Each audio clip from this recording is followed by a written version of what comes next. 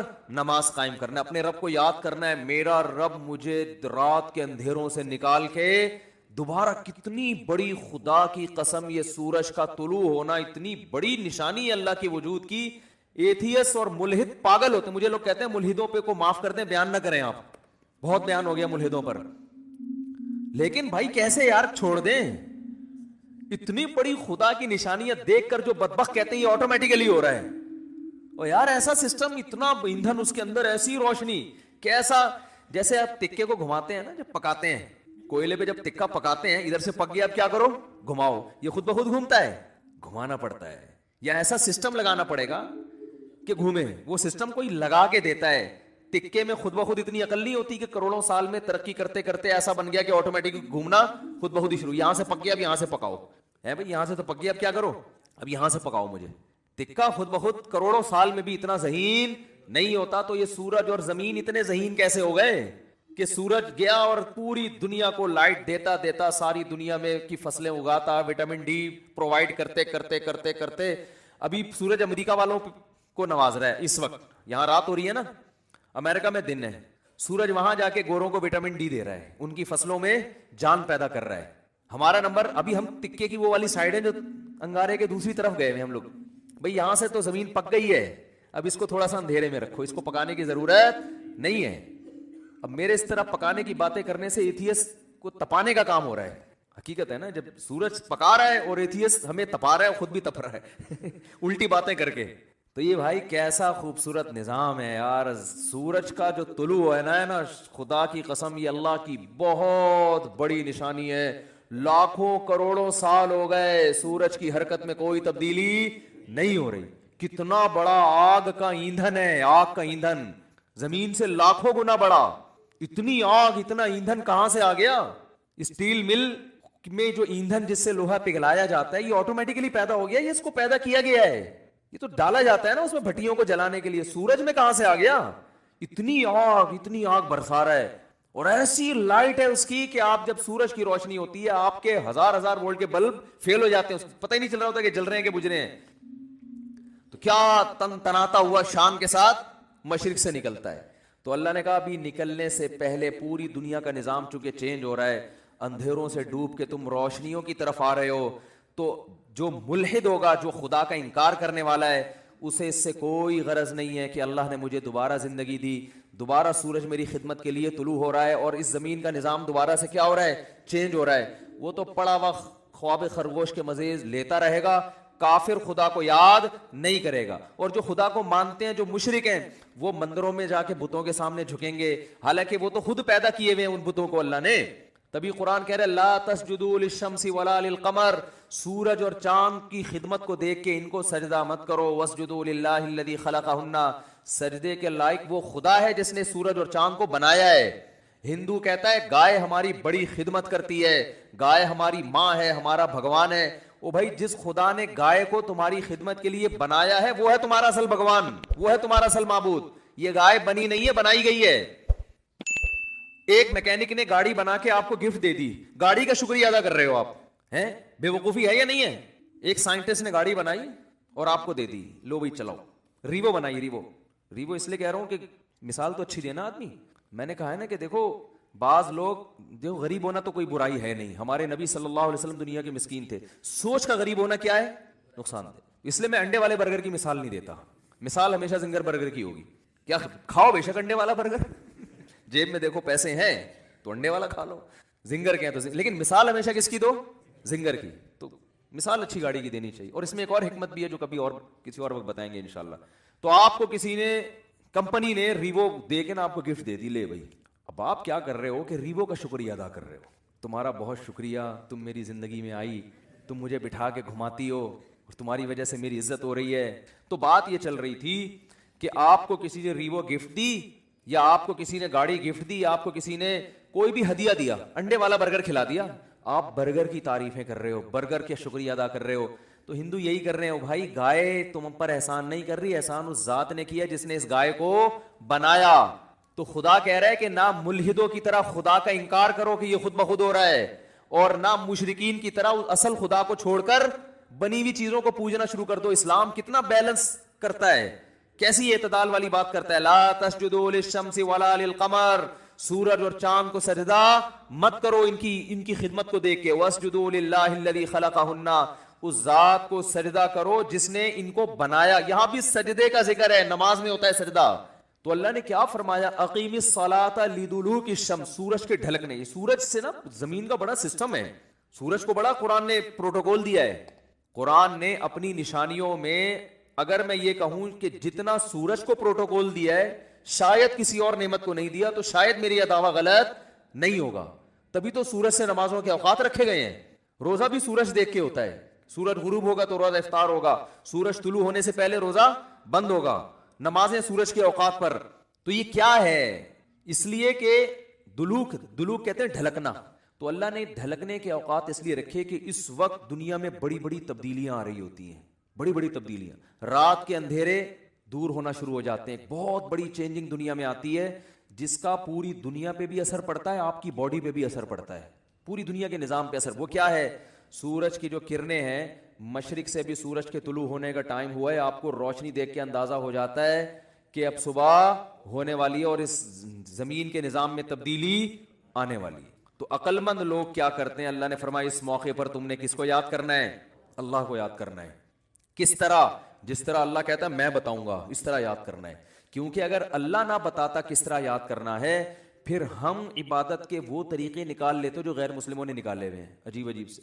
جب انسان کو پتہ نہیں ہوتا نا کیسے عبادت کرنی ہے, تو لوگوں کی رائے پہ چھوڑ دیا جاتا. فرض کریں اسلام کہتا بھائی صبح صبح سورج کے طلوع ہونے سے پہلے, صبح صادق کے بعد تم نے عبادت کرنی ہے.